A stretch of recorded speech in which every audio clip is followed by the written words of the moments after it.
সুপ্রিয় দর্শকবৃন্দ, আসসালামু আলাইকুম রহমতুল্লাহি ওয়া বারাকাতুহু। বাংলাদেশ জাতীয়তাবাদী দল তথা বিএনপির সাবেক স্বরাষ্ট্র প্রতিমন্ত্রী লুৎফুজ্জামান বাবরকে দেশপ্রেমিক এবং মজলুম হিসেবে উল্লেখ করেছেন রাফিকে আপনারা সকলেই চিনে থাকবেন। বৈষম্য বিরোধী আন্দোলন তথা জুলাই আগস্ট ছাত্র জনতার গণ অভ্যুত্থানে চট্টগ্রাম অঞ্চলের নেতৃত্বে তিনি ছিলেন। এ নিয়ে দৈনিক বাংলাদেশ প্রতিদিনে একটি প্রতিবেদন প্রকাশিত হয়েছে, যার শিরোনাম করা হয়েছে ফেসবুক স্ট্যাটাসে মাহমুদ রাফি বাবর দেশপ্রেমিক রাজনীতিবিদ, তার বিরুদ্ধে অভিযোগ অগ্রহণযোগ্য। এই শিরোনামে বিস্তারিত বলা হয়েছে, সাবেক স্বরাষ্ট্র প্রতিমন্ত্রী লুৎফুজ্জামান বাবরকে দেশপ্রেমিক ও মজলুম নেতা বলে মন্তব্য করেছেন গণতান্ত্রিক ছাত্র সংসদের কেন্দ্রীয় যুগ্ম আহ্বায়ক খান তালাত মাহমুদ রাফি।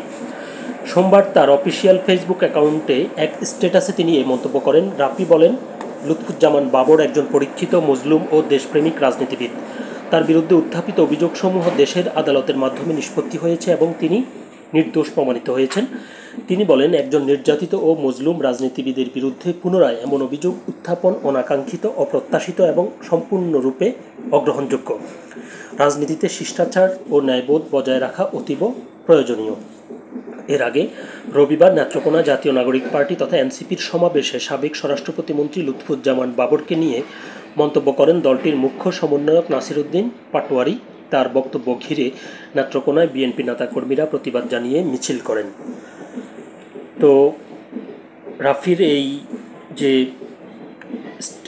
ফেসবুক স্ট্যাটাস, এটি অত্যন্ত গুরুত্বপূর্ণ এজন্যই যে সাম্প্রতিক সময়ে এনসিপির নেতাদের বিরুদ্ধে অভিযোগ উঠছে যে তারা রাজনৈতিক শিষ্টাচার বহির্ভূত বক্তব্য দিচ্ছেন। রাজনীতিতে সহনশীলতা অবশ্যই গুরুত্বপূর্ণ।